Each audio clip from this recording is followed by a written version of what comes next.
Balades immobiles. Balades immobiles. Cette puissance d'émotion, de son, d'image.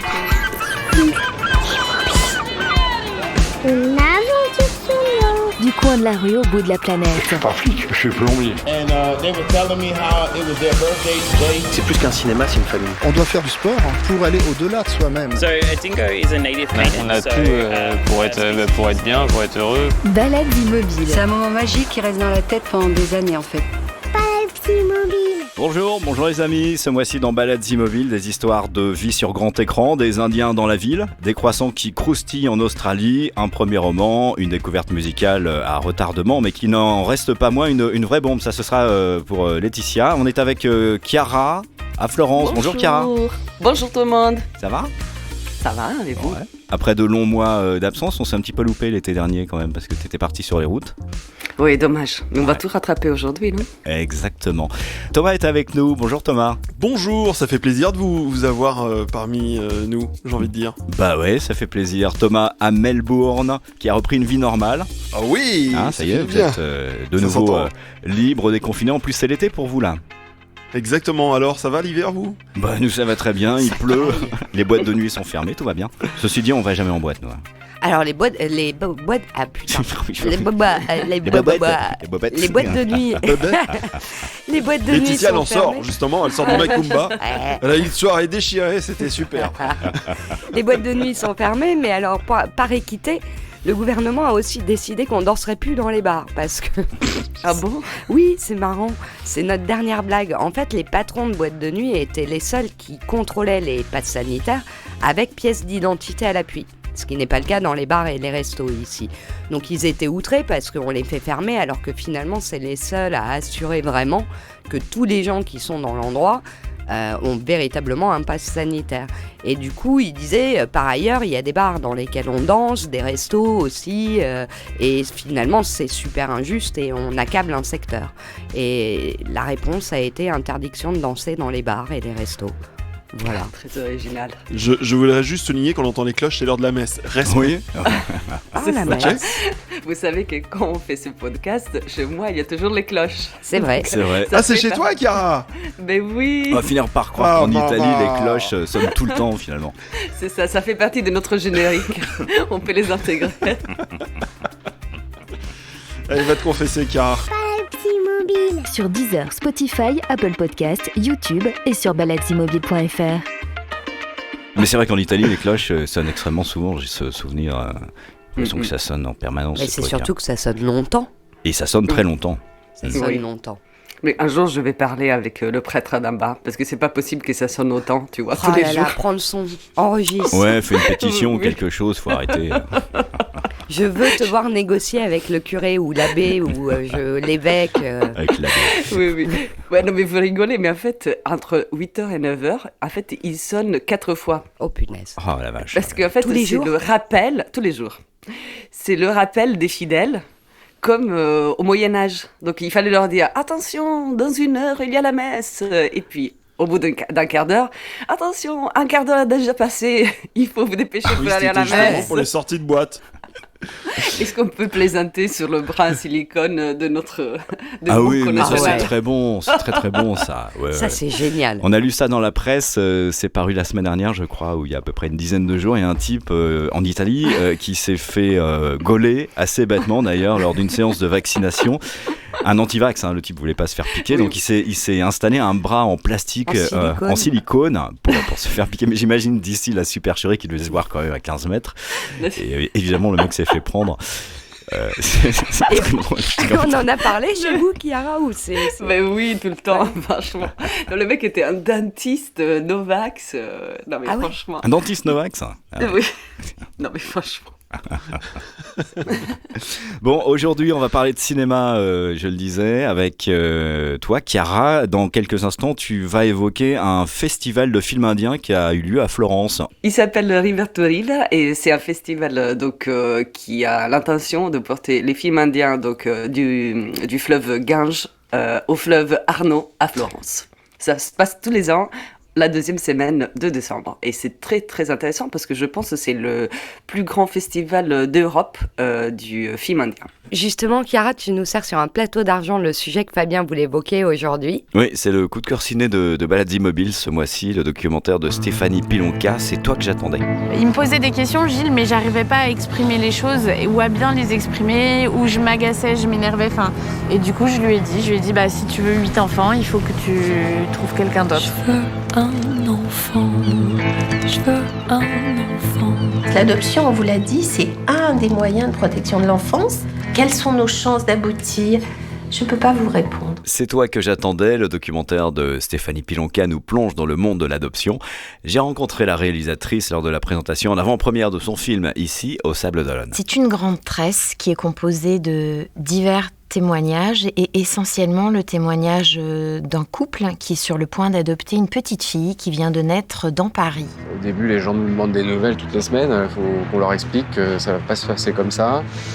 Et on ne sait pas si ça arrivera. C'est aussi l'histoire d'un couple qui est au tout début de ce parcours d'adoption et c'est l'histoire d'un garçon qui est né sous X, lui, et qui à 45 ans se lance dans une quête âpre, ardue de retrouver ses origines et ceux qui lui ont donné la vie. Dans ma jeunesse, on m'a souvent demandé « t'es de quelle origine ?» Ça, j'ai jamais su y répondre.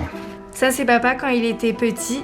Donc là, elle le dit, elle dit mon père a été adopté, il est né sous X, il connaît pas sa famille. Et puis on suit aussi en Angleterre une fille d'une quarantaine d'années qui, elle, a donné la vie à 16 ans.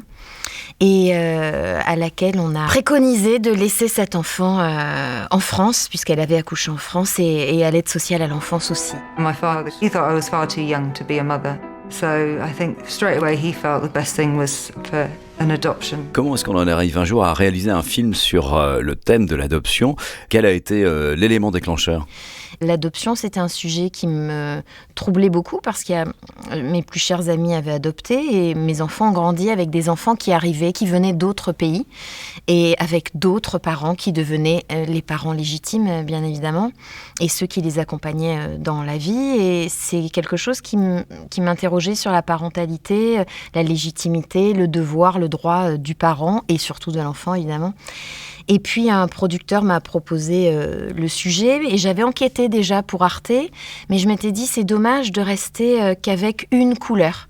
J'avais envie de faire une mosaïque, une kyrielle d'histoires qui sont toutes les composantes de l'ADN, on va dire, en tous les cas du cœur de ce spectre-là de l'adoption. Et je m'étais dit, je ne peux pas suivre qu'un couple et la rencontre, ce qu'on appelle l'apparentement. C'est trop pauvre, hein, parce que l'adoption, en fait, c'est pas ça. C'est pas un couple désireux de créer un foyer et un enfant que l'aide sociale à l'enfance va confier à ce couple pour son intérêt de vie, pour lui donner du réconfort, du soin, de la bienveillance et surtout un accompagnement dans sa vie. C'est pas que ça. Pour pouvoir adopter des enfants sous X, il y a forcément une fille qui était là et qui a vécu une histoire pas forcément agréable, une histoire douloureuse, en général dans un âge plutôt jeune, avec la notion de la précarité ou la pauvreté, mais pas qu'économique, émotionnelle, familiale, environnementale. Et j'avais envie de suivre les cœurs différents de ce qui compose cette problématique-là. Et comment tu as sélectionné les différents personnages comme ça qu'on suit dans l'histoire ? Je crois que pour l'un d'entre eux, en tout cas, tu l'as trouvé, je crois que c'est Sylvian, tu l'as sélectionné grâce aux réseaux sociaux. Sylvian, je l'ai choisi comme ça, je suis tombée, il y avait un hashtag, c'était hashtag né sous X et je m'amusais pendant plusieurs mois et j'avais compilé, donc il y avait plusieurs profils de gens sur mon ordi et je suivais des mecs, des jeunes, des vieux, et puis lui était très drôle.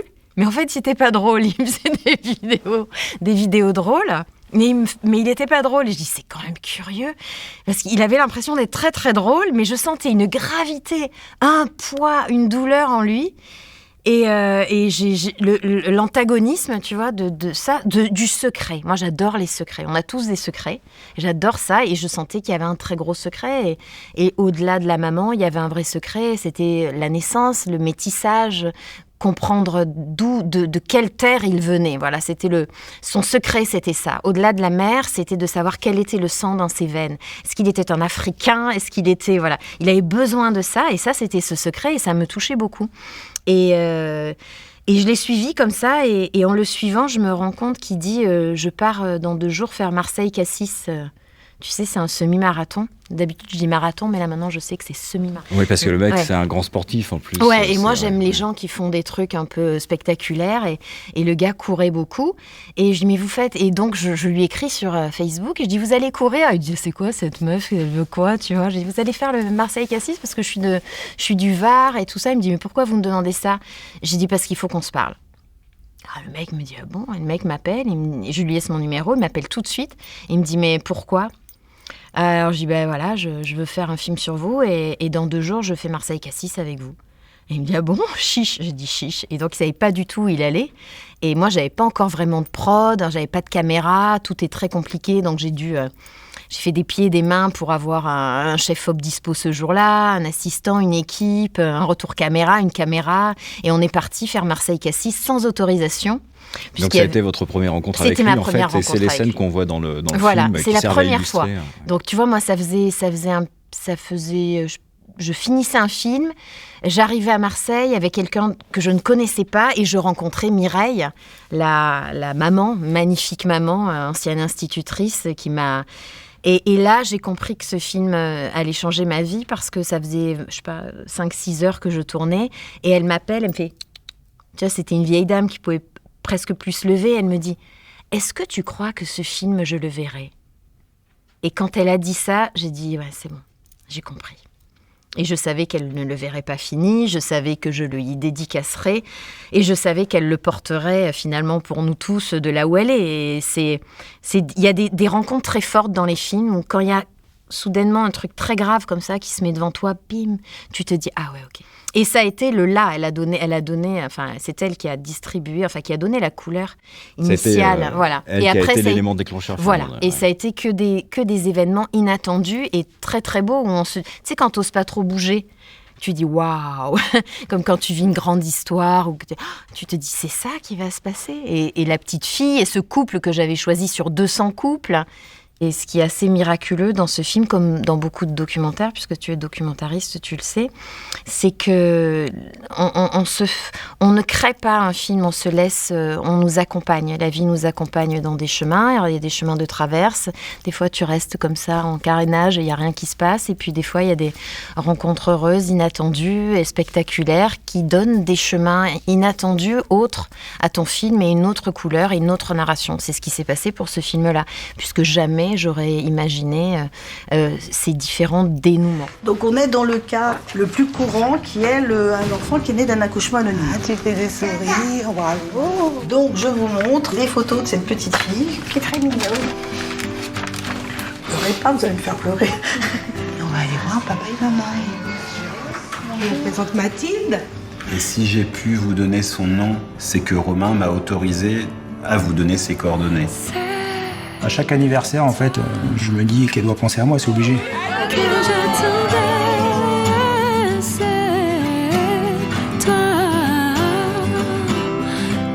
C'est vous, mes parents, et c'est personne d'autre. Ah ben, je suis contente de ça.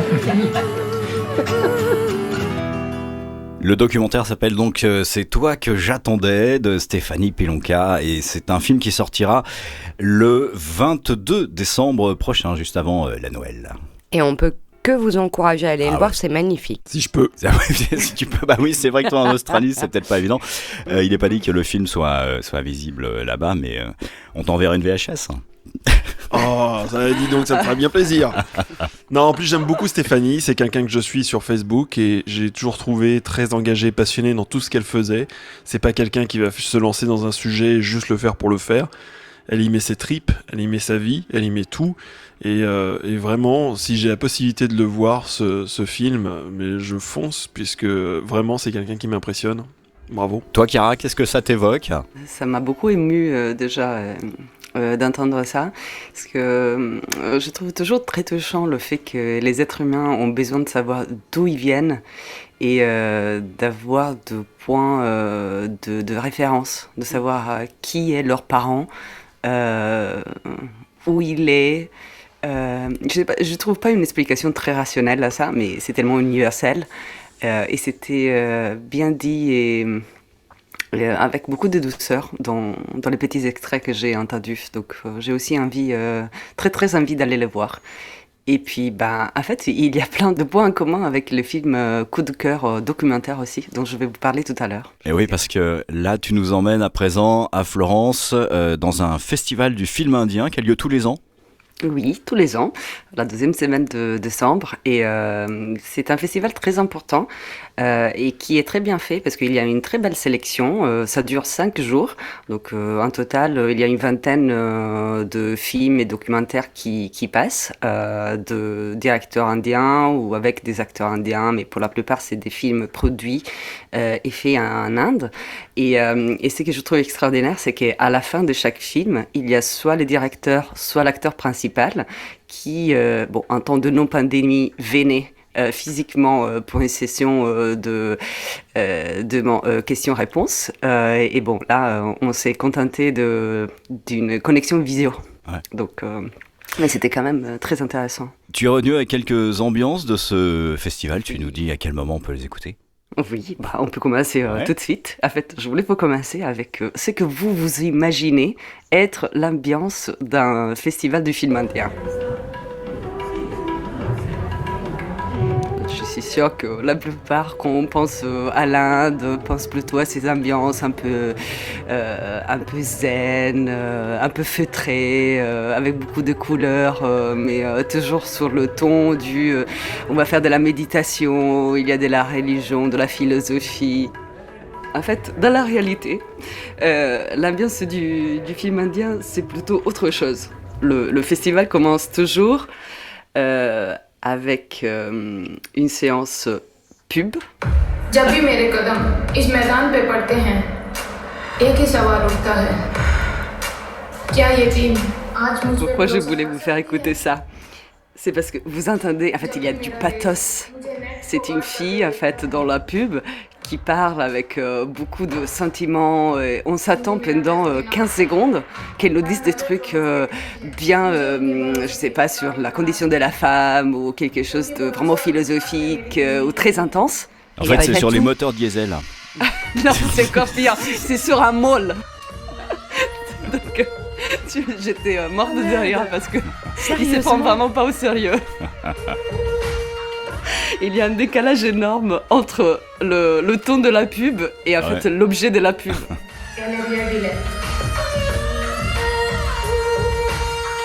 Et enfin après ça, il y a le vrai générique et moi j'adore le vrai générique.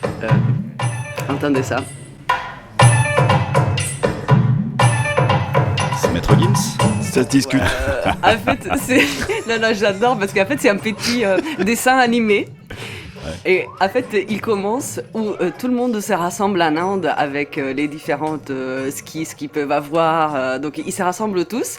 Ils montent dans un bateau comme l'Arche de Noël et ils traversent la mer. Donc, ils sont d'abord sur le rivière Gange.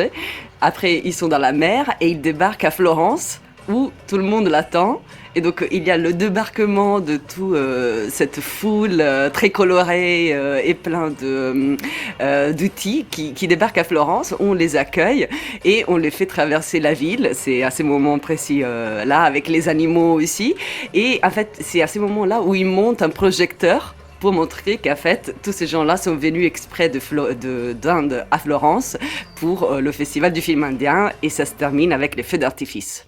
Ça se passe où à Florence, Chiara? C'est le cinéma La Compagnie. C'est un petit cinéma historique qui en fait fait passer tous les festivals du film possibles et imaginables. Donc là c'est l'Inde, mais il y a aussi le festival du Moyen-Orient, le festival du cinéma français d'ailleurs, du cinéma allemand, il y en a plein. Et, alors c'est dans quelle langue les films, Chiara? C'est en général en hindi. Sauf quelques exceptions. Là, par exemple, c'est ça. Non, mais je crois qu'ils ont une quantité de langues différentes en Inde qui est pour se comprendre entre différentes régions, c'est genre impossible. Donc ils parlent tous anglais en fait en Inde, au final. Non. En fait, ils parlent anglais dans la vie courante, mais les films sont La plupart, tournés en langue locale. Donc, c'est vrai que les grosses productions sont tournées en hindi, parce que c'est la langue officielle, donc la plus que tout le monde parle commune. finalement Voilà, à travers le pays. exactement. Mais sinon, si en fait la production est locale, par exemple, j'ai vu un film qui était tourné à Calcutta, il était tourné en bengali.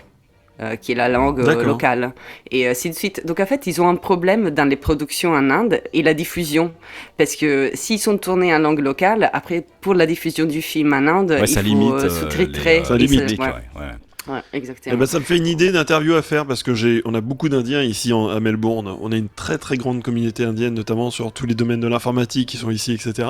Et je passe du temps, je les vois toutes les semaines, on en parle justement. Donc je suis toujours en train d'échanger avec eux et j'en fais la vanne d'ailleurs, j'en fais... Et quelle est la meilleure langue en Inde? Donc là, ils rigolent parce qu'il y en a 4 autour de moi, ils ont 4 langues différentes. Donc, il y en a un qui me dit l'hindi, il y a l'autre qui me dit une autre langue que je ne connais absolument pas, etc. Pareil, selon l'Inde, on a les différents plats qui sont plus ou moins épicés, donc t'as le level 1 jusqu'au level 10. Et je ferai l'interview de quelqu'un... dans mon réseau indien pour le prochain Balades Immobiles, ça pourrait être intéressant. Et puis Cara, tu veux également nous faire écouter l'extrait d'une interview d'un réalisateur de film que tu as beaucoup aimé. Oui, c'est bien ça. Elle est longue, donc on va en écouter peut-être des extraits. Oui, voilà. I met Srishti when Srishti was crossing Delhi, which was about 2,000 kilometers from where she started. C'est l'interview du directeur du film, c'est plutôt un documentaire qui s'appelle Vomb, comme le ventre de la femme. Le directeur s'appelle Ajitesh Sharma. Je voulais vous parler de ces documentaires parce qu'il est très très puissant. C'est en fait une fille qui... donc c'est une indienne d'une famille plutôt aisée et plutôt ouverte et moderne qui a travaillé partout dans le monde. Donc elle a pu faire une vie comme nous on l'a fait, donc une vie que nous on considère normale. Mais qui finalement, à un moment donné, s'est dit, quand j'entends les news de mon pays, de tout ce qui se passe pour les femmes, je comprends pas. Je suis atterrie parce que c'est tellement violent. Parce qu'il faut savoir que l'Inde, quand même, elle est le pays le plus dangereux pour les femmes au monde. Avec le Mexique ? Je pense qu'il a la première place. Ah ouais ? Je crois que le Mexique, c'est les transports en commun qui sont vraiment pas recommandés pour les femmes. En Inde, tout est dangereux pour les femmes, en fait. Oui, partout. Toutes les situations, dans la famille, à l'extérieur, partout. Et donc, cette fille a décidé de revenir en Inde et de faire un espèce de marathon de quasiment 300 jours. Elle a marché 30 km par jour, chaque jour, pendant quasiment 300 jours, en partant du sud de l'Inde pour arriver jusqu'à Delhi. L'idée, c'était de traverser son pays et de rencontrer dans les villages toutes les femmes possibles pour parler avec eux de ce problème. Et entendre leurs histoires, les écouter et essayer de comprendre d'où vient le problème, pourquoi, qu'est-ce qu'on peut faire. Et du coup, au milieu de ce chemin, elle a rencontré, en fait, elle a commencé à devenir un peu connue parce que la presse commençait à en parler. Les gens commençaient à l'attendre à son prochain stop. Et donc il y a tu dis régisseur du coup, j'ai le réalisateur, pardon, le réalisateur Ajitesh qui a à moitié du chemin et allait la rencontrer et a voulu faire un film avec elle. Et c'est très intéressant parce que dans cette interview qu'on était en train d'écouter, il explique que donc ils se sont rencontrés pour la première fois à mi-chemin, mais elle avait déjà enregistré plus de 300 interviews et 1000 heures de filmés. Ah oui. Et donc il s'est retrouvé avec ce matériel énorme et sans un script, mais il voulait faire un film. Sur ce qu'elle était en train de faire. Et du coup, c'était un travail très, très, très, très important au début pour essayer de comprendre comment ils pouvaient faire un film de tout ce matériel et aussi pour le matériel qui allait à venir. Et il y a c'est un joyau qui en est ressorti. Parce que les rencontres avec les femmes, en fait, vous voyez des petits morceaux, mais en fait, parmi tout ça, il y a 3 femmes qui ont été choisies parce qu'elles ont des histoires un peu universelles de ce problème. Et l'histoire de ces femmes, en fait, accompagne tout son chemin. Et c'est 3 histoires très puissantes. Parce que, et là, je vais faire plomber l'ambiance parce que c'est des histoires terribles. La première a été défigurée avec de l'acide sur le visage. La deuxième a en fait été torturée par son mari pendant 20 ans. Avec toute la famille qui le savait et avec la complaisance aussi de la famille de son mari. Et la troisième, en fait, s'est mariée et est restée veuve. Et en fait, rester veuve en Inde, c'est le pire qui puisse t'arriver. Parce que tu deviens... en fait, tu portes malheur. Donc, tu peux plus toucher personne, tu dois faire l'esclave de tout le monde, tu peux pas sortir, tu dois t'habiller de blanc, on te donne pas à manger. C'est une condition horrible que tu risques que se termine jamais.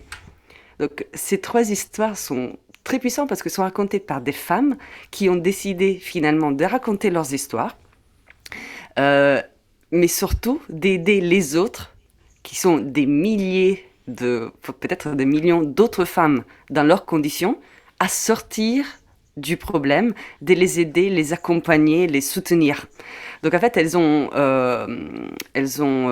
gagné un rôle public parce qu'elles ont eu le courage de dire qu'elles n'étaient pas d'accord avec ce qui leur arrivait et aussi le courage de dire j'en fais quelque chose de cette peine qui m'arrive pour aider les autres. Et alors justement, est-ce que ce film est sorti en Inde parce que toi tu l'as vu en Italie? Est-ce que c'est des choses qui sont montrées là-bas? Partiellement. Là, il a été montré seulement dans un État, il me semble. Et justement, dans l'interview, le directeur disait qu'il y avait un problème dans la diffusion de ces films, mais qu'ils allaient le faire parce que l'objectif, c'était justement de le montrer le plus possible pour continuer cet objectif de faire savoir et de pousser les gens à ne plus accepter ça. Il n'y a pas de raison d'accepter ou de passer sous silence. Le film s'appelle donc Wamba. Dans ce festival, tu es allé chercher des sons, des ambiances, ce film coup de cœur dont tu viens de nous parler. Il y a aussi de la musique, puisque j'ai devant moi, tu m'as envoyé des sons de générique, de musique de film. Oui, si on peut faire un petit collage après, je pense que c'est intéressant d'en faire écouter quelques-uns. Faisons un petit collage. Voilà, pour faire un temps. Donc, en fait, on sort vraiment du cliché. Les films indiens, c'est vraiment autre chose. Oui, c'est pas et ça se comprend. Voilà. Ça, c'est fait quand même. C'est Shenre. C'est un film qui appartient au monde de Bollywood, mais qui est un peu différent de ce que vous imaginez. Parce que c'est un thriller avec un acteur super connu qui s'appelle Amitabh Bachchan. C'est vraiment la star de Bollywood. Et il fait toujours ces films très noirs, avec des ambiances très thriller. Il y a des homicides, des trucs comme ça. Voilà. Mais avec toujours une touche d'humour. Ça manque jamais. Donc on est loin effectivement de l'image du cinéma indien qu'on peut avoir du cliché, vu d'ici en Europe. Tout à fait. Autre générique, Wingman. Oui. Et ça, c'est un autre salle, autre ambiance. Hein. Complètement. Ça, c'est un film très marrant finalement, d'un garçon qui ne trouve pas sa place à son âge, dans sa société, mais qui a beaucoup d'humour. Donc il cherche toujours sa voie, il passe d'une boîte de nuit à l'autre, à Mumbai. Donc on voit beaucoup la ville, on la voit par contre la nuit, parce que toute sa vie se passe la nuit et c'est très intéressant parce qu'il est joué sur des couleurs très particulières. Donc chaque sentiment du protagoniste a une palette de couleurs particulières de la nuit de Bombay. C'est propre au cinéma indien, ça, que de jouer énormément avec les couleurs. Oui. Et quel que soit le style de film d'ailleurs. Oui, tout à fait. Dernier extrait, Dania. Oui, voilà. Alors qu'est-ce donc cette diablerie? Ça, c'est tout autre chose. Planant. C'est Ah ouais, je vous laisse écouter juste une seconde parce que c'est... Là aussi, c'est très différent de ce qu'on s'attend, je pense. Un peu des ambiances à la Bertrand Burgala. Un petit peu. Bertrand que je connais pas évidemment. Mais... Ah, il faut que tu le découvres. On en parlera lors d'un prochain Balades Immobiles. C'est un excellent compositeur et producteur de musique ici en France. Ouais. Allez, vendu. Là, c'était plutôt un documentaire, celui-ci, mais c'était un documentaire sur une fille qui voulait faire de la natation en compétition, mais en fait, comme elle vient de voir ses règles, c'est compliqué en Inde. Mais du coup, elle comprend pas et c'est décrit d'une manière un peu décalée, avec beaucoup d'ambiance, d'eau, de rouge, de voiles qui se passent. Bon, c'est vraiment décalé, mais les musiques étaient envoûtantes. Merci beaucoup, Chiara, pour la découverte. En tout cas, ça donne envie d'aller découvrir et gratter un peu dans le cinéma indien, qu'on connaît finalement assez mal et il s'exporte pas beaucoup. Très peu. Pas de beaucoup. Très peu, malheureusement. Ouais. Merci Chiara pour ce joli partage. Tu parlais de parfums, d'odeurs liées au cinéma. On va rester dans l'univers des odeurs, des parfums avec toi, Thomas. Tu es parti ce mois-ci pour Balades Immobiles à la rencontre d'un pâtissier français installé en Australie. Oui, à 300 mètres de chez moi, parce que tu sais, on sort du lockdown, il faut y aller doucement. J'ai des crises de panique des fois. T'as pris ton GPS je suis là, je suis en PLS sur le côté, je suis là. Vite, un lockdown, vite. Puis t'as plus de souple, surtout. 300 mètres, c'est un semi-marathon. 300 mètres. Il a dit à sa femme, si je suis pas rentré dans 2 heures, t'appelles la police. Ah ouais, tu me dénonces. Tu me dénonces. Donc un pâtissier français installé à Melbourne. Tu l'as rencontré comment, ce type-là ? Eh ben, je voulais du croissant, j'ai été chez lui, il est français, on a discuté, très sympa, Pierrick Boyer, enchanté, qui est un pâtissier de renom ici sur Melbourne, qui fait beaucoup de bonnes et de belles choses, qui milite également pour du produit frais, de qualité, et c'est vrai qu'on a eu cet échange, ça faisait très longtemps que j'avais envie de faire ce podcast, d'avoir cette interview pour Balades Immobiles avec Pierrick. Et le résultat est là, je trouve, puisqu'il nous partage les différentes saveurs, les croquants, les matières, etc. Et c'est un très bel échange, et que d'ailleurs, j'en profite pour remercier Pierrick de son temps, puisque je pense qu'on a été assez loin, d'une certaine manière, dans le goût et la matière et le métier de pâtissier. Balades Immobiles. Aujourd'hui dans Balades Immobiles, on va parler nourriture, on va parler plus particulièrement pâtisserie. Melbourne, 24 heures d'avion de Paris, on se dit tiens, c'est quand même le pays des kangourous, des koalas, c'est loin de tout. Et bizarrement, on a l'impression plutôt d'être à 3 heures de Paris, puisque c'est une culture ici que l'on retrouve très européenne, avec beaucoup de Français, une très forte communauté française ici en Australie, notamment à Melbourne. Et aujourd'hui, j'ai une chance, c'est d'accueillir pour Balades Immobiles Pierrick Boyer, qui est pâtissier. Bonjour Pierrick. Bonjour. Alors, on s'est rencontrés il y a quelques années, tu es basé à Prahran, tu as plusieurs pâtisseries. Comment t'es venue l'idée de créer une pâtisserie ici à Melbourne ? Ça va faire 32 ans que je suis pâtissier. J'ai fait les compagnons du devoir en France pendant 5 ans, où j'ai fait Strasbourg, Bruxelles, après l'armée, après Reims, après Bordeaux. Après j'ai fait le Club Med pendant 6 mois en Italie, Israël. Après je suis parti en Californie pendant 5 ans, où j'ai rencontré ma femme qui est juste là, Vanessa à Los Angeles, et après donc on est revenu je crois en fin 2001 ou 2002, après le 11 septembre, tout ça, en 2002. On est revenu à Paris, moi j'ai travaillé chez Storer, la plus vieille pâtisserie de Paris, quelques mois, et moi j'avais encore envie de voyager de ça, donc je suis reparti à Boston pendant 1 an, et après revenu à Paris 1 an après, où j'ai travaillé au Plaza Athénée, et c'était en 2003-2004, et donc ça fait 17 ans qu'on est là, depuis août 2004. Et donc j'ai toujours été pâtissier. Avant, pour le RACV, j'ai ouvert le petit gâteau il y a plus de 12-13 ans. Ça a très bien marché et je dis bon bah moi je voulais, c'est toujours un peu mon rêve d'ouvrir ma pâtisserie. Et donc on a ouvert un Reverie Café à Prahran. C'est notre flagship store, tout ça. Et maintenant on a ici et on a à Doncaster. On en avait en ville, mais bon avec le Covid et tout, on a pris la décision de fermer. Donc maintenant on focus sur Prahran, Doncaster les events ici à Praran. On a une très bonne cuisine salée, un bon chef salé qui est français aussi.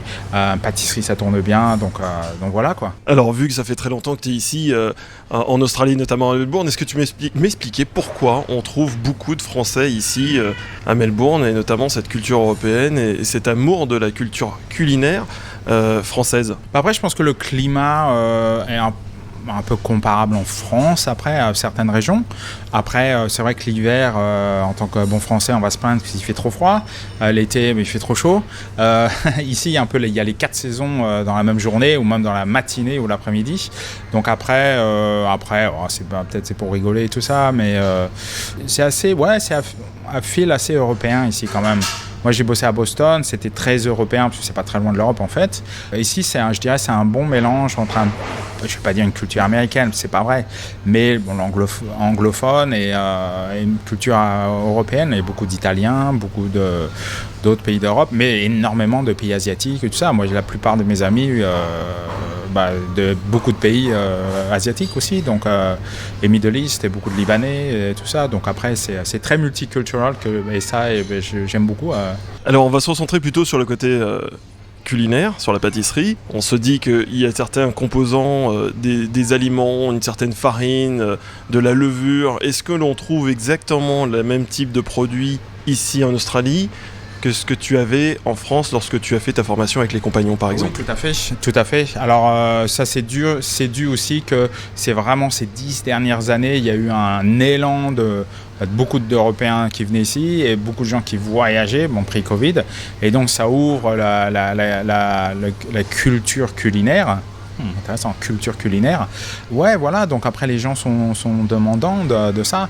Là, je reviens juste où j'ai fait le setup du shop à Doncaster, et il y avait plein de personnes qui prenaient des cafés, mais avec des croissants et tout, et c'était pas des Européens, c'était beaucoup d'Asiatiques, beaucoup des choses comme ça.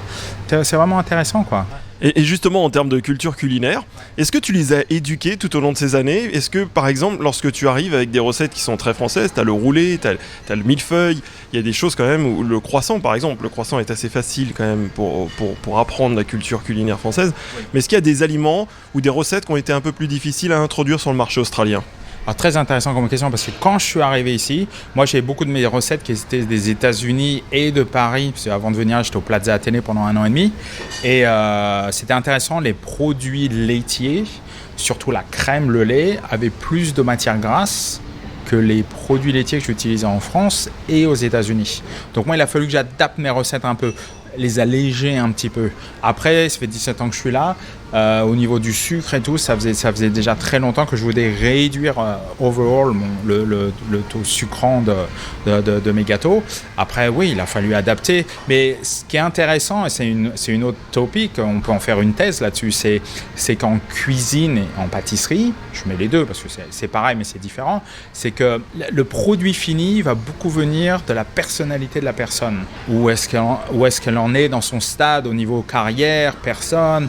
Moi, je sais que je suis assez basé pour la productivité. Alors, j'aime bien enlever les steps que je ne trouve pas essentiels. C'est pas couper les coins, mais c'est parce qu'avec 32 ans d'expérience, j'ai fait du bas de gamme au Club Med, parce que on était à 4 en pâtisserie et il fallait faire pour 1200 personnes par jour. Donc il n'y avait pas le temps de chipoter et faire des beaux éclairs, des trucs comme ça. Donc on était obligé de faire des trucs extrêmement simples. Bonnes, mais très très simples. Après, c'est comme ça. Après, j'ai bossé dans le wholesale, j'ai bossé en Californie. Il y avait des trucs, c'était un peu mieux, mais souvent c'était moyen, bas de gamme. C'est parce que c'est de la demande et c'était comme ça. Mais au Plaza ou au Ritz-Carlton à Boston, c'était du top. Donc j'ai fait différents trucs. Et après, avec cette expérience-là, avec le nombre de staff ou le nombre d'équipements et ce que tu as à faire, tu adaptes avec ce que tu penses qui est le plus adapté pour toi et ta personnalité et ce que tu aimes. Parce que moi, tout ce que je fais, je l'aime. Je vais le manger, je vais pas faire des choses que j'aime pas. C'est aussi simple que ça. D'ailleurs, quel est ton flagship? Quelle est ta pâtisserie phare, celle que tu aimes faire, ton succès à toi? Quelle est cette recette qui te met en lumière? Alors c'est intéressant, alors c'est pas mon gâteau préféré, c'est le Passion Brownie. C'est un gâteau en fait que j'ai commencé à créer aux États-Unis. Alors en 97, j'ai gagné le prix L'Escoffier du gâteau à Palm Springs, tout ça. En fait, c'était un gâteau chocolat, macaron chocolat, avec une mousse passion chocolat. Pourquoi ? Parce qu'en 97, faire des choses passion chocolat ou les macarons, à ce moment-là, c'était très pistache, fraise, chocolat, chocolat lait. Il n'y avait pas trop d'assemblage. Et je me rappelle que j'avais une discussion, quelque chose comme ça, avec Pierre Hermé, et il avait dit que le citron et le chocolat noir se marient très bien. Alors moi, je ne suis pas un grand fan des tartes citron, des trucs comme ça. C'est pas mon truc. C'est bon, mais c'est pas ce que je vais prendre. Et je lui ai dit, tiens, je vais enlever le passion, la lemon par le passion. Et j'ai fait un jour une ganache passion, tout ça. J'ai trouvé ça bon, intéressant. J'aimais pas, mais j'ai trouvé ça intéressant. Et j'ai fait un gâteau, j'ai créé un gâteau, et pour ça j'ai gagné le prix du goût, la créatif pour ça. C'est pour dire, faire un truc passion chocolat en 97, j'ai eu un petit concours, attention, c'était un petit truc de région, et j'ai gagné le prix original. C'est incroyable. Personnellement, c'est mon préféré ici parce que je viens régulièrement. Faut savoir que je suis client chez toi et c'est mon préféré celui-là. Il est exceptionnel. Il y a une balance, il y a un goût particulier. Il est croquant, il est à la fois doux, croquant, sucré, salé. Il y a un mélange, c'est une explosion des saveurs. Moi, je l'adore, c'est mon préféré. Je sais que pour toi, bizarrement, c'est pas ton préféré, mais pour moi, c'est mon préféré. Non, c'est intéressant et j'ai souvent ce feedback. Et en fait, j'ai créé ce gâteau. Après, je l'ai changé avec le passion, le brownie passion. Pourquoi ? Parce que pour moi, c'était pour représenter un gâteau pour les États-Unis avec le brownie et les textures et tout ça. Donc la texture, le feuilleting crunchy, ça c'est assez français. Enfin, on l'utilise dans le Royal. Enfin, c'est une base pour beaucoup de best-sellers parce que c'est exceptionnel. C'est du praliné avec de la feuilletine. C'est très très bon. C'est un peu comme la base du Ferrero Rocher. C'est incroyable. Et moi, mon préféré, c'est le hazelnut soft and crunchy. C'est un gâteau simplifié du plaisir sucré. Donc il y a une dacquoise hazelnut, tu as un crunch hazelnut, tu as un gianduja crémeux et tu as une chantilly chocolat lait. Donc c'est très gourmand, c'est un peu sucré parce que avec le chocolat lait. Ça, c'est mon préféré parce que tu as les différentes textures du goût. C'est relativement simple parce que tu as le biscuit, tu as le crunch, le crémeux et la chantilly. Donc tu as quatre recettes différentes. C'est assez simple. Le passion brownie, il y en a plus. Tu as le brownie, tu as le crunch, tu as le passion curd, tu as la mousse et tu as la glaze et tu as le gel. Donc c'est mangue passion. Pourquoi pas que passion, parce que je trouvais que c'était trop agressif.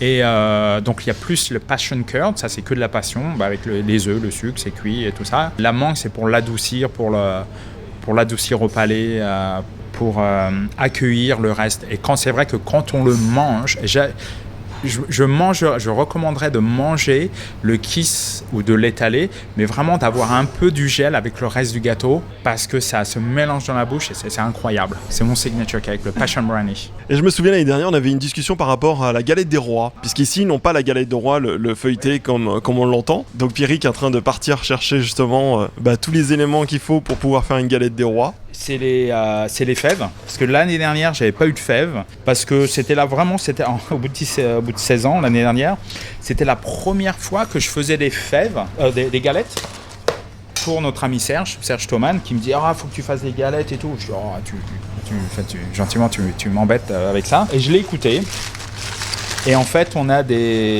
100 petites couronnes, une couronne de roi, une couronne de reine, on va en faire que 100. Alors pour expliquer aux auditeurs, par exemple, nous on s'est fait envoyer des fèves et des couronnes de France, déjà utilisées, on les a nettoyées, mais c'est quelque chose qu'on ne trouve pas ici. Là j'ai pour 350 boules de ça. D'accord, en dollars ou en euros ? $350 de couronnes en carton et des fèves. C'est juste pour vous expliquer qu'il y a certaines choses qui sont très compliquées à voir en Australie. Et la galette des rois, tu sais, le feuilleté, le fameux feuilleté que l'on connaît depuis qu'on est gamin, ici on l'a pas. Donc toi, tu l'as initié, tu as initié les Australiens il y a récemment, je crois même, il y a 1 an ou 2. Oui, parce qu'avant, même quand j'étais en ville, j'en faisais par express commande d'amis proches. Et j'étais là, vous êtes gentil, vous me les brisez un peu. Je parle pas de briser, hein. Et vous me les brisez un peu là. Pourquoi ? C'est pas vraiment le truc qu'on fait. C'est soit tu l'en fais et t'en fais en production et tout ça, et après c'est intéressant. Soit t'en fais 2, 3, 4, et c'est vrai que ça va prendre beaucoup de temps je ne vais pas dire pour pas grand-chose, mais parce que ça reste quand même, c'est un bon gâteau. Enfin, franchement, j'aime beaucoup. Mais moi, je ne fais pas la galette traditionnelle. Pourquoi ? Parce que quand j'étais chez les Compagnons, quand j'étais plus jeune en Europe, j'ai eu la chance de voir différentes façons de galettes briochées, pâte feuilletée, tout ça. Pour moi, une galette, c'est pâte feuilletée. Et je ne veux pas être comme les autres. S'il n'y a que la frangipane dedans, c'est bon, mais pour moi, ça manque de quelque chose. Et quand j'étais à Bruxelles, chez les Compagnons, là où je bossais, mais il avait fait une galette où en fait, il mélangeait de la compote de pommes avec la crème d'amande. C'était bon, mais moi, je fais quelque chose qui est, je trouve, plus simple et meilleur. Et je vais expliquer pourquoi. Parce qu'en fait, je mets la crème d'amande dans le fond et je mets la compote par-dessus. Pourquoi ? Et après, le mélange se fait dans la bouche. Il y a la texture, le feuilleté. On va sentir la crème d'amande, donc ça va avoir plus de goût. La compote, très peu sucrée, va être un peu acide. Il va y avoir des morceaux de pommes, cuites bien sûr, et un peu de la caramélisation. Et pour moi, c'est quelque chose qui est plus simple, mais qui va être meilleur en goût que si on mélangeait la crème d'amande et la compote ensemble. Ça, c'est juste c'est subjectif, mais je trouve qu'après, la magie se fait quand tu la découpes et que tu la manges. Parce que tu as 3 goûts, textures qui se mélangent, au lieu d'en avoir que 2. Après, c'est juste personnel. En tout cas, merci beaucoup Pierrick pour ton accueil. Et on va se faire un petit plaisir. On va prendre un croissant. Et je voulais juste faire écouter aux auditeurs un croustillant d'un croissant.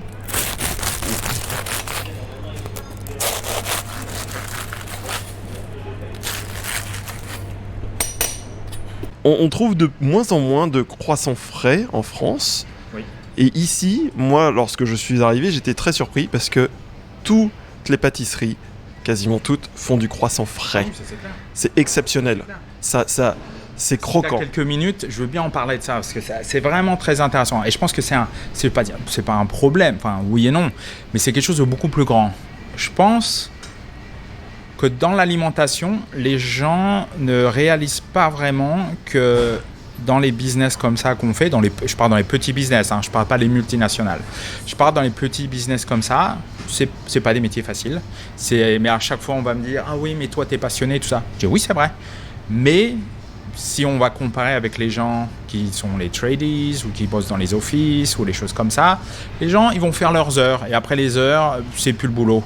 Que nous, quand c'est comme ça, souvent, on va nous envoyer des messages sur Instagram. « Ah bah tiens, à 10h du soir, ah bah tiens, je peux commander un gâteau. » Et si, nous poser plein de questions. Alors, il y en a qui vont dire « Ah, mais moi, je regarde pas mon téléphone, tout ça. » Mais quand ça pop-up et que ça vient, bon voilà. Après, c'est déjà d'une. Donc, ça va faire des journées à rallonge. Et je ne me plains pas, c'est juste des facts et c'est comme ça. Parce que moi, je réponds à un message dès que je les vois. Parce que sinon, je vais juste oublier. C'est aussi simple que ça. Mais en France, je pense, c'est juste mon avis, c'est que la profitabilité des petits business est beaucoup moindre que beaucoup d'autres business en général. Je comprends, je ne veux pas dire que je cautionne.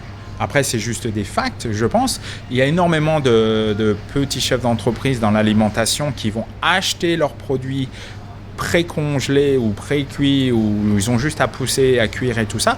Pourquoi ? Parce que ça va leur coûter moins cher de le faire. Ou ils vont pas avoir les chefs pour le faire, ou pas avoir les investissements pour acheter les machines, les mixeurs, les fours et tout ce qu'il faut, parce que les marges sont très réduites. Donc souvent, tu vas te faire plus de marge sur un produit comme ça va moins être bon. Mais dans l'autre sens, souvent le client, il ne veut pas payer le prix fort. Donc, il faut trouver des compromis. Et plus la demande grandit, plus les gens ne veulent pas payer, mais ils veulent un service exceptionnel. Il y a un moment où ça ne passe pas. Donc, il y a des choix à faire. Oui, parce que depuis des années, tu vois toujours les plus bas prix, les centres commerciaux aussi, ou ça et ça. Oui, parce qu'après, ils ont des groupages d'achats qui font que plus tu achètes, plus tu peux négocier. Et après, dans l'autre sens aussi, les gros groupes comme ça, ils vont faire travailler des entreprises avec des marges ultra minimes et ridicules. Mais c'est le chiffre qui les sauve. C'est complexe. C'est complexe. Alors, juste pour expliquer aux auditeurs, un croissant ici, c'est entre $4, $4,50, $5. Il faut faire la conversion entre dollars australiens et euros, je ne l'ai pas en tête. C'est aussi une expérience, c'est-à-dire qu'on va s'acheter beaucoup moins de choses, beaucoup moins de croissants, je veux dire, durant la semaine, puisque le coût est quand même assez élevé, mais la qualité, elle est quand même nettement supérieure. Donc on est à 2,47 € le croissant en moyenne ici en Australie. Et encore, nous on est à 4$, nous on est moins cher en général. Souvent, beaucoup d'autres places, ils vont être à 5$. Donc oui, c'est 2,47, parce que justement j'écoutais un podcast Business of Bouffe, tout ça, que je trouve très intéressant, et c'était sur Apolline Poilane, et eux ils disaient que leur croissant était à 1,30 et tout ça. Après c'est pareil, ils vont faire énormément de pain et de viennoiserie, et ils sont connus pour une pâtisserie de boulangerie, que je trouve très bien. C'est pas ce que je fais, mais je trouve ça très bien, parce que c'est le business concept, et ils sont en business depuis plus de 100 ans. Mais il y a beaucoup d'autres pâtisseries sur Paris où les grands chefs, leur croissant il va être 2,50 et plus. Alors que ça soit cher pour la France, oui. Après, je sais pas, ça fait 17 ans que je suis là. J'ai un peu perdu la notion de l'euro et tout. Mais c'est comme tout. Sinon, après, on faisait 10 000 croissants comme ça par semaine. Bien sûr que notre coût sera meilleur. Mais le truc, c'est que après, c'est toute la scalabilité et le volume de maximiser le temps du staff et la production du staff. Merci Pierrick pour ton invitation et à très bientôt. Merci beaucoup et au plaisir. Et see you sur Instagram, Pierrick Boyer ou Rêverie Café Melbourne. Exactement, et lorsque vous venez en Australie, n'hésitez pas, vous faites un tour à Prahran, vous venez à la pâtisserie Rêverie. Le cadre, il est juste exceptionnel. Il faut savoir que Prahran, c'est un peu le centre culturel européen de la région de Melbourne. J'ai envie de dire un mot très kitsch, the place to be. C'est un peu ce qu'on trouve sur les plaques d'immatriculation des voitures en Australie. Victoria, the place to be. Et là, j'ai envie de dire Prahran, c'est the place to be. On retrouve beaucoup de culture européenne. Encore merci. On a passé un moment extraordinaire. Merci Pierrick. Merci, un grand plaisir. Merci Thomas pour ce beau sujet. On était vraiment avec vous dans la pâtisserie, c'est extraordinaire. J'en peux plus. Ma salivation est terrible. Alors il faut dire que pendant qu'on écoutait le sujet que tu as enregistré il y a quelques jours, Thomas m'a envoyé un messenger me disant je peux plus, j'ai trop faim. Je meurs. Et c'est marrant la place du croissant ici à Melbourne parce qu'elle est assez importante. J'ai une autre petite histoire, on a une croissanterie, on peut appeler ça une croissanterie à Melbourne qui s'appelle Lune. Et c'est une ancienne ingénieure d'une équipe de Formule 1 qui a arrêté. Elle était en charge de l'aérodynamisme, je crois, chez McLaren. À vérifier, j'en suis pas 100% sûr, mais je crois que je suis pas très loin de la vérité. Donc quelqu'un de très très bien placé dans le milieu de la Formule 1. Elle a tout arrêté, elle a ouvert sa croissanterie dans Melbourne, qui s'appelle Lune. C'est rigolo. Ouais, c'est rigolo. Et tiens, justement, Thomas, tu nous amènes le prochain sujet sur un plateau, puisque celui que nous allons recevoir maintenant était lui aussi cadre dans une grande entreprise et il a tout planté pour se lancer dans un projet fou, l'écriture d'un roman. Il s'appelle Clémentin. Balades immobiles. Allô. Salut. Bonjour à tous. Comment on passe de cadre supérieur dans les assurances pour un jour briller, ou je sais pas comment on appelle ça, et dire non, ce matin j'y vais pas. Alors écoute, justement, je pense que tu as mis le doigt là où il fallait. En fait, c'était un des premiers jours de septembre et je m'apprêtais à me rendre au travail avec une sensation qui était extrêmement mauvaise depuis le matin. Et je me suis assis dans mon canapé pour prendre mon café. Et je ne me suis jamais relevé. Voilà. Pour résumer après ce qui s'est passé, je me suis pas levé, je n'ai pas pris mon RER pour aller à mon but. Non, c'était le E. Mais ça aurait pu être le B ou le D. Et je ne l'ai pas pris et je suis resté dans mon canapé. Alors, pour la petite histoire, je me suis effondré comme une vieille lavette et avec ma compagne derrière qui n'a pas forcément très très bien compris à ce moment-là ce qui pouvait se produire. Et je suis resté figé et je ne suis pas rentré à l'école ce jour-là. Voilà. Et je n'ai jamais regagné depuis mon bureau. Voilà. Alors juste, j'avais une question. Est-ce que tu fais partie de ces profils qui étaient en costume, qui se tapaient le RER et qui allaient à la Défense et se tapaient 8 heures, 10 heures, 12 heures de travail dans ces tours ? Oui, alors c'est pas la Défense, mais ça peut y ressembler. Hein. C'était un immeuble avec plein d'étages, avec plein d'ascenseurs, avec de belles hôtesses à l'accueil, de beaux personnels dans tous ces étages qui remuaient dans tous les sens pour parfois pas grand-chose, soyons très très honnêtes, et effectivement je devais y passer des journées très très très très longues. C'est marrant, ça me rappelle un truc. Oui, j'imagine les types. j'imagine bien. Où en fait tu dois arriver de bonne heure parce que tu as comme un statut qui t'oblige à arriver de bonne heure et tu dois partir tard Parce que tu as ce statut. Parce que tu as un statut. Exactement. En fait, ce statut te colle du matin au soir. Non, mais c'est tout à fait ça. Et si tu pars trop tôt, on te demande si tu as pris ta demi-journée. Voilà, en sachant quand même que tu es cadre sup et que normalement, tu es censé gérer un petit peu ton planning comme tu l'entends. Mais on n'entend pas de cette oreille-là. Voilà. Ah bah non. Tant qu'à faire. Comme tu mérites ton salaire. Tu as toujours écrit, ça c'est pas quelque chose de nouveau. J'imagine que... alors tu fais pas partie de ces gens qui ont saisi l'opportunité du confinement pour se lancer dans l'écriture, c'est un truc qui est en toi depuis des années et qui n'est pas arrivé tout de suite après ce jour d'absence totale de rentrée scolaire. Comment c'est venu ? J'ai toujours aimé les mots et quand j'étais ado, c'est une joke avec ma belle-sœur hein, parce qu'elle a chopé quelques cassettes que j'enregistrais quand j'étais donc à cet âge-là. Alors, j'écrivais des poèmes, j'écrivais des choses et je les récitais, voilà, je les enregistrais et je me suis fait gauler un jour. J'ai commencé comme ça, voilà, à écrire, à vouloir coucher mes mots puis à les exprimer. Et puis, c'est je sais pas si c'est la société, le système où les choses m'ont un peu rattrapé et je suis pas du tout parti dans cette voie-là et je suis parti dans une voie plutôt commerciale pendant de très très longues années. J'ai raccroché mes velléités, on va dire, de carrière littéraire, d'écriture, etc. Et c'est ressorti effectivement en post-confinement, parce que moi ça m'est arrivé en septembre 2000, alors attends, après que les années maintenant 2019, c'était juste 3-4 mois avant l'épisode Covid. Et voilà, donc c'est revenu vraiment alors là comme une obligation de Et ça faisait combien de temps que tu étais sorti du système cadre sup ?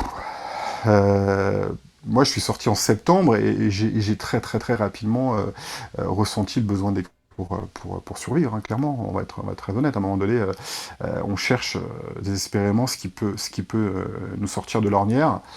En l'occurrence, j'ai trouvé deux pistes. Ça a été le sport et la reprise du tennis que j'avais abandonné depuis une vingtaine d'années et l'écriture que j'avais abandonné depuis au moins 25 ans. Tu nous parles de ton roman et de Clémentin Raffray. Comment il est né, ce Clémentin, déjà ? Étant en arrêt de travail, depuis quelques mois déjà, j'ai commencé un petit peu à coucher des mots, puis quelques chapitres, puis je raconterai peut-être un petit peu la genèse du bouquin, et je me suis dit, je peux pas écrire avec mon nom parce que le système peut te rattraper, parce qu'aujourd'hui, quand t'es arrêté comme ça, on peut te traquer. Faut être très, très, très clair sur les réseaux sociaux. Et donc, je me suis dit, je vais essayer c'est pas du tout une question d'ego, voilà. C'était plutôt me planquer un petit peu et je me suis cherché un prénom et un nom. Et donc, je suis allé chercher dans les origines de ma famille. Et donc, voilà, Clémentin, c'est la version masculine du prénom de ma grand-mère paternelle, et Raffray, c'est le nom de famille aussi d'une de mes autres grand-mères aussi, du côté de mes parents. Voilà, donc j'ai trouvé que ça sonnait bien, je trouvais ça joli. Et pour parler de la jeunesse du livre, écoute, c'est assez particulier quand on écrit parce qu'on a toujours plein de choses en tête, plein de personnages qui vont, qui viennent. Et puis un matin, je me suis levé, j'ai pris mon café et j'ai une phrase qui est arrivée comme ça, mais je ne sais pas pourquoi à ce moment-là, je l'ai couché. J'ai vu le personnage féminin et puis le masculin et puis tout ce qui allait tourner autour. Et l'histoire, je l'ai vue comme un flash en fait. Alors, c'était très vague, mais tout s'est fixé devant moi quasiment et c'est parti de là. Une phrase qui te saute comme ça au visage et j'ai couché cette phrase et puis j'en ai couché 2, 10 et puis un chapitre et puis tout s'enchaîne après à une vitesse et alors c'était quoi cette phrase ? C'était le titre du bouquin ? Même pas, non, en fait c'était qu'est-ce que c'est con comme phrase en fait, elle est vraiment ballot, c'était voilà, elle a décidé de le quitter ce soir, point. Voilà. Et en fait je l'ai vu, j'ai vu ce personnage féminin, je l'ai vu ensuite déambuler dans son bureau, dans le couloir, alors effectivement on écrit souvent avec ce qu'on trimballe. En l'occurrence, elle était dans certainement une tour, la Défense ou autre, et elle arrivait de très bonne heure, et elle allumait les lumières, les photocopieurs commençaient à faire du bruit, à chauffer, et elle était seule, et voilà, et je l'ai vu déambuler, je l'ai vu vivre ce moment-là, et l'histoire s'est ouverte, enfin, c'est assez incroyable, alors que je n'avais pas du tout présagé de cette histoire-là. Comment s'appelle le livre, et de quoi est-ce qu'il parle ? Alors, le livre s'appelle Un café, un mentos, l'addition. C'est l'histoire donc d'une jeune femme qui un matin décide de prendre l'initiative de quitter l'homme qu'elle aime parce que elle estime que leurs chemins sont en train de diverger et qu'il y a un problème vraiment de raccord dans leur histoire d'amour et qu'elle n'arrive plus à mener cette vie pour deux. Pourquoi pour deux ? Parce que lui, c'est un rêveur professionnel. C'est comme ça que je le définis au départ du bouquin. C'est qu'il a décidé d'arrêter le temps et de vivre de ses balades, en l'occurrence à Paris, essentiellement dans le parc des Buttes-Chaumont, et où il fait des rencontres assez surtout une assez mystérieuse et improbable, et il décide lui d'arrêter un peu ce temps. Et elle n'arrive plus du tout à se caler sur ce rythme de vie et sur leur histoire, et elle décide de mettre un terme à leur aventure. Et en fait, on est le 21 juin, donc c'est le premier jour de l'été. Jour de la fête de la musique à Paris, et en fait le bouquin se situe essentiellement sur la journée. C'est-à-dire que l'histoire commence le matin dans son bureau et se terminera le soir dans un rendez-vous dans un restaurant de la place de Clichy, un lieu assez effervescent ce soir-là avec la fête de la musique.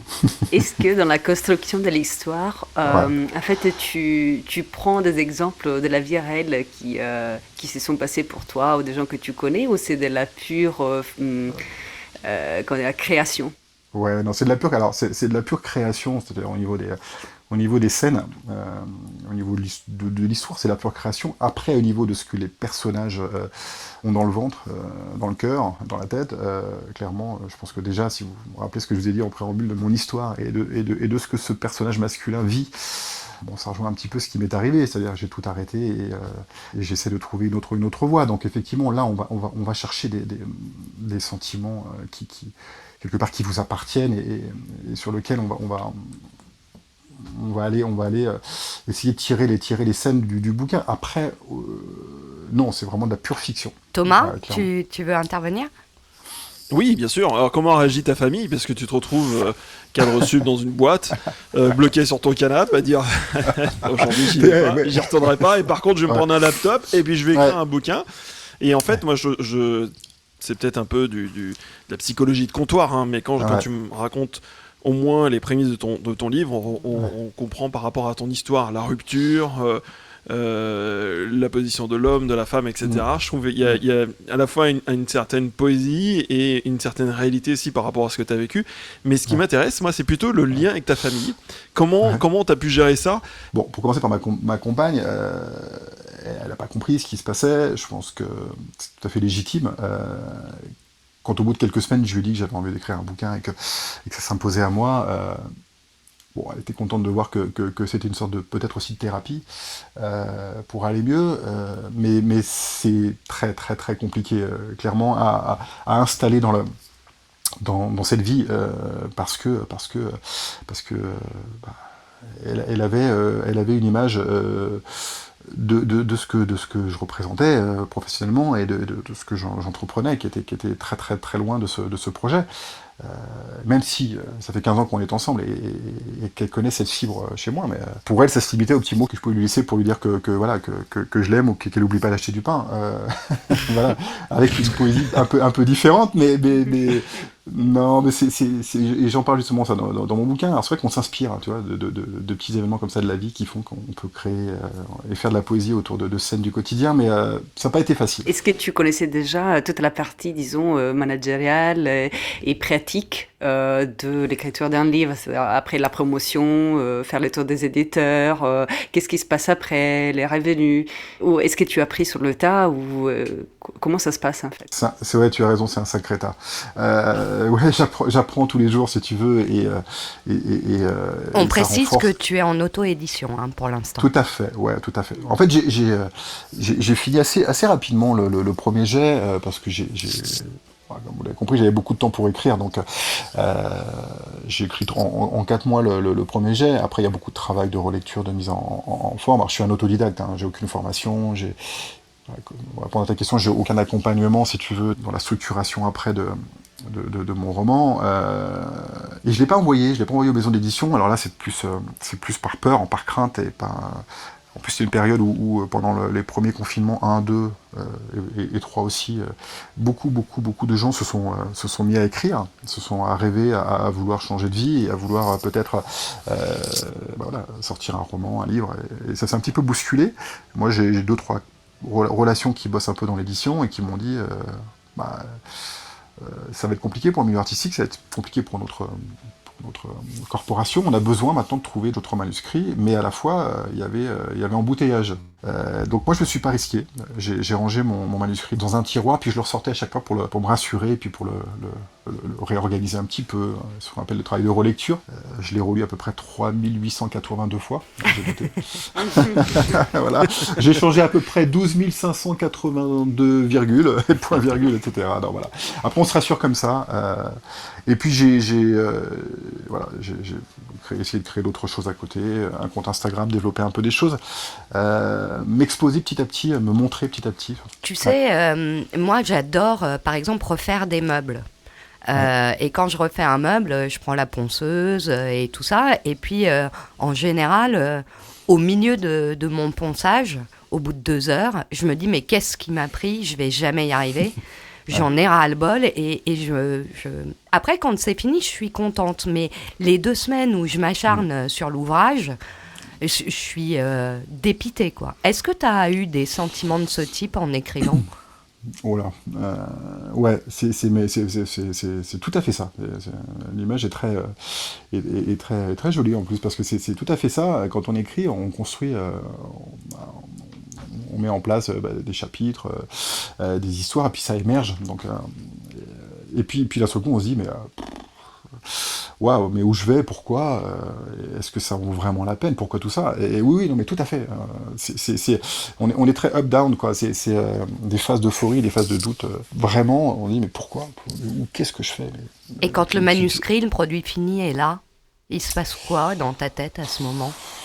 C'est vraiment c'est extrêmement variable en fonction du jour, en fonction de l'état dans lequel on se trouve aussi, parce que je pense que vous l'avez compris, j'ai écrit dans un état psychologique qui était aussi assez fragile au départ.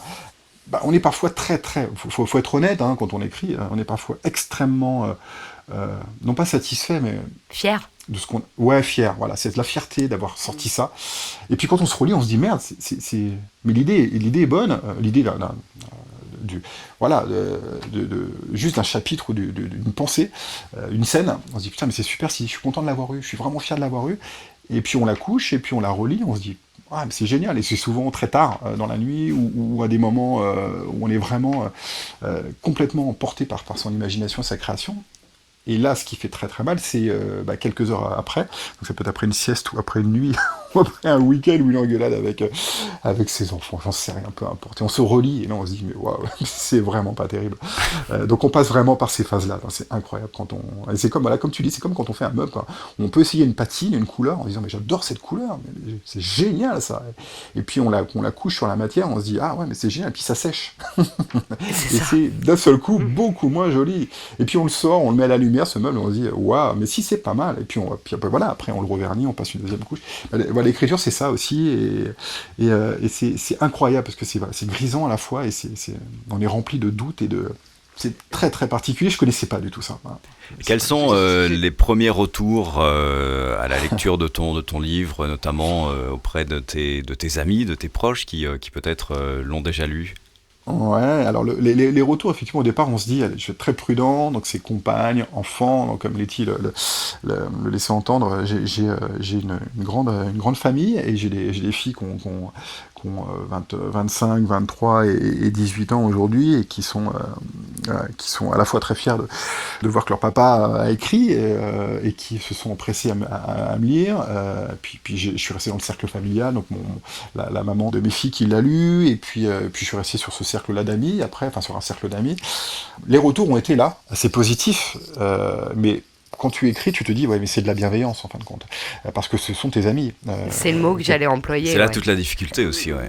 Mais oui, et en fait, ce sont tes proches, les gens qui t'aiment, ton premier cercle, et donc tu te dis, mais c'est peut-être juste de la bienveillance, ils veulent pas le blesser, ils veulent pas te... Voilà. Et puis après, t'en as un qui va construire une critique un peu plus structurée. Donc tu vas dire, ok, ça c'est sympa, je suis content d'avoir un retour un peu plus voilà, où je vais aller chercher un questionnement sur la façon dont j'ai organisé les choses. Et puis après, t'essayes rempli de cette confiance, t'essayes de le faire lire à un peu plus large, mais c'est compliqué parce que les gens ont peut-être pas que ça à faire. Moi, j'avais pas de version papier. Tu te rends compte que beaucoup de lecteurs n'aiment pas les supports numériques aussi, tablettes, etc. Et c'est pas facile d'élargir le cercle. Voilà, tu te rends compte. Et donc à ce moment-là, je me suis dit, écoute, vas-y, mais tant qu'à te faire mal, va sur de l'auto-édition et va sur une plateforme connue. Et là, au moins, tu es sûr que tu pourras avoir peut-être des lecteurs et des retours. Merci beaucoup. On rappelle merci, le titre de ton ouvrage, Un café, un mentos, l'addition, qu'on peut trouver, voilà, qu'on peut trouver un petit peu partout et qu'on encourage vivement nos auditeurs à lire. Merci beaucoup. J'espère. Merci beaucoup.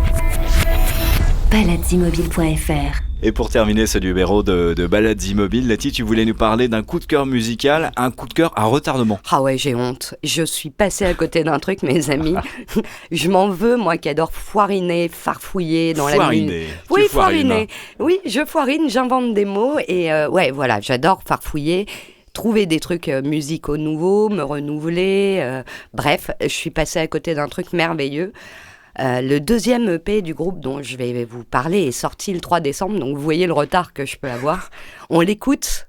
Run to clean the floors, forget you bought, sweet as candy rain.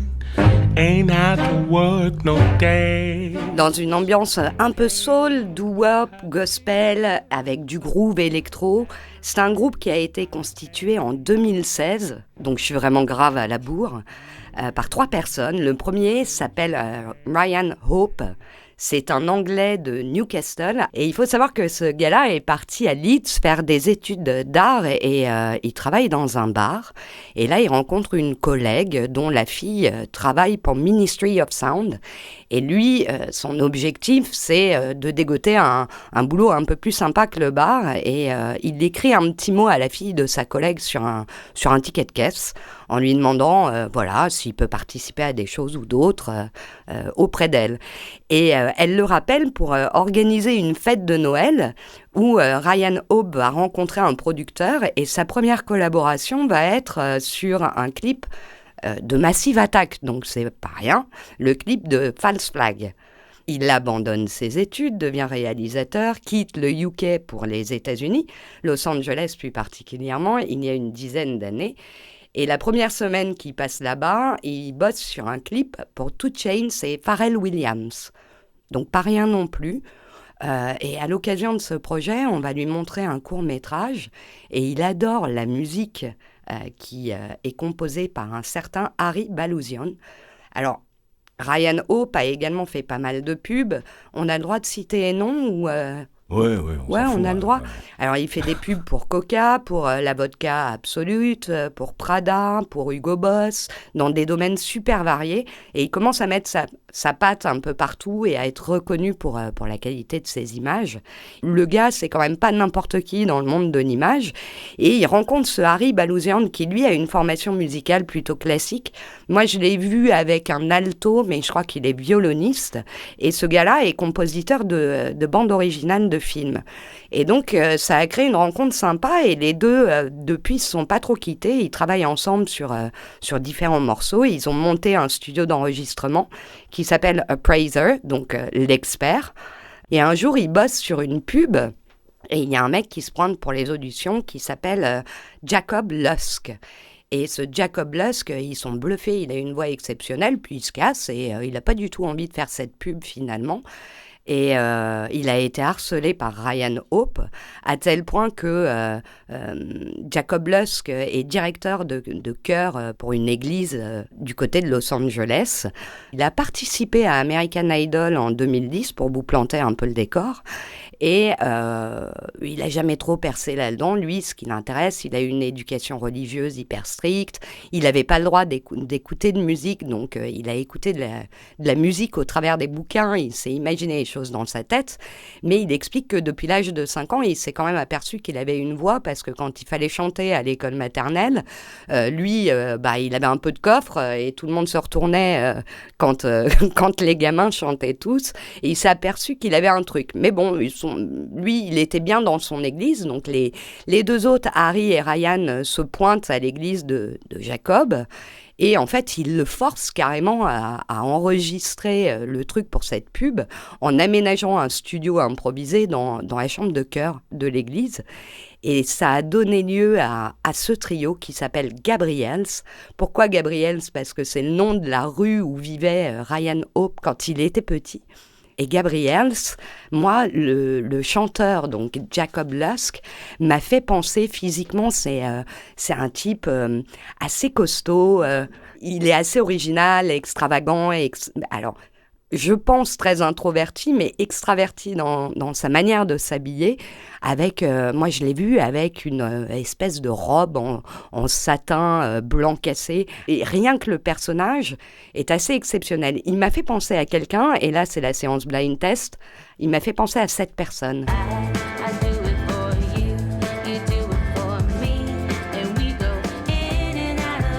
Vous voyez qui c'est ? Pas du tout. Bon, allez. Et pourtant, vous connaissez. Et pourtant, vous connaissez un autre indice. Ça vous parle plus ? Oui, mais je sais pas qui c'est. Est-ce que vous vous souvenez de Bess Ditto, la leaduse du groupe Gossip ? C'est horrible. Gossip, voilà.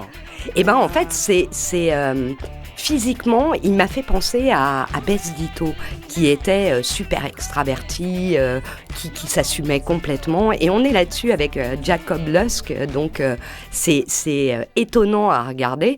Tu as l'anglais qui a vraiment une tête d'anglais, Ryan Hope, qui est la tête dans son clavier.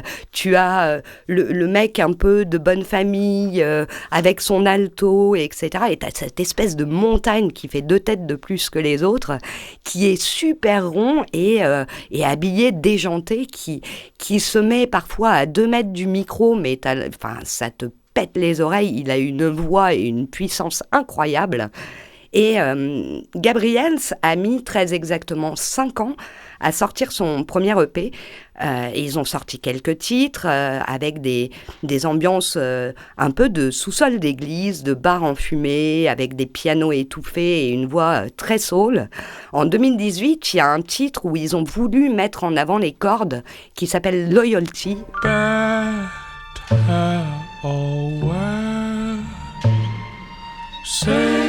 Ils expliquent leur musique comme un genre de nostalgie revisitée, en fait. Ils disent que les années 60 vont apporter le côté dramatique et groove, et qui font finalement du vintage, mais hyper produit. C'est vraiment magnifique. C'est beau parce qu'on retrouve du Nina Simone, on retrouve du jazz, on retrouve de la musique black américaine des années 60.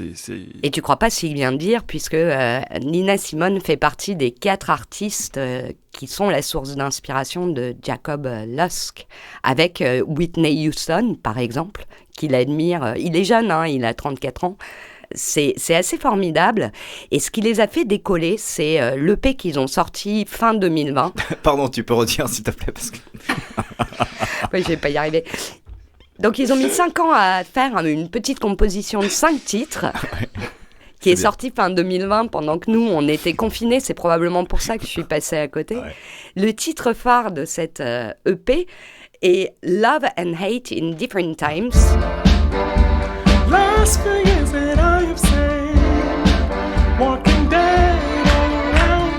Au départ, comme beaucoup de chanteurs qui sont passés par American Idol ou d'autres choses comme ça, il veut faire de la performance vocale, Jacob Lusk. Et en fait, ils lui ont appris à mesurer l'utilisation de sa voix et pas en faire 3 caisses, quoi.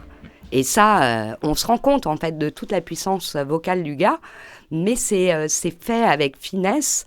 Et pour reparler du titre qu'on vient de passer, qui a lancé complètement Gabriels, la place de l'image est hyper importante. Il faut savoir qu'il est accompagné d'un petit court-métrage de 7 minutes réalisé par Ryan Hope. le but de ce film, c'est de montrer l'universalité de la musique et surtout du dance floor. On retrouve des images d'archives qui vont d'Edison jusqu'au format plus moderne et coloré de TikTok. Donc vous avez toute la palette sur des décennies, en fait, et ce ne sont que des images d'archives de dance floor pour montrer le rapport des gens qui dansent à l'image, parfois vue, parfois pas vue, et finalement...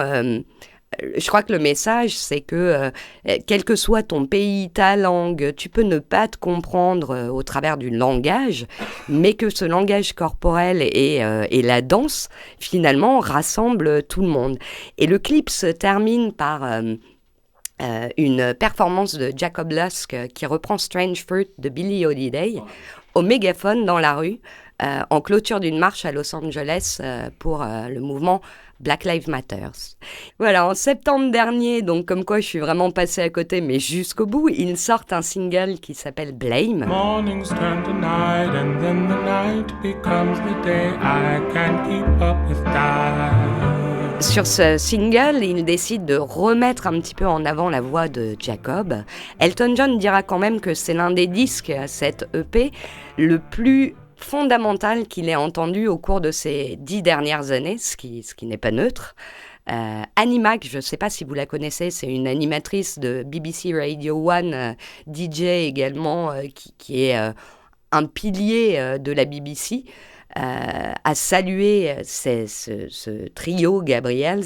Et c'est vachement léché, ce son soul et R&B mêlé à la chaleur de l'électro. Un peu d'expérimentation de pop alternative contemporaine, c'est assez formidable. Pour les voir, vu qu'on les a ratés la dernière fois qu'on était à Paris, jusqu'au bout la loose, ils étaient au Café de la Danse dans le cadre du festival Pitchfork. Ils vont se rendre à Glasgow, à Manchester et à Londres en avril prochain et aux Pays-Bas en juillet. Allez donc faire un tour sur internet pour découvrir un petit peu ces artistes hors du commun. Franchement, ça vaut le coup. On mettra également les liens sur la page Facebook de Balades Immobiles. Merci les amis d'être passés par Balades Immobiles. À très vite. À très vite. Merci à tous. À très vite. Joyeux Noël, Félix. Voilà. Balades Immobiles sur Deezer, Spotify, Apple Podcasts, YouTube et sur baladesimmobiles.fr.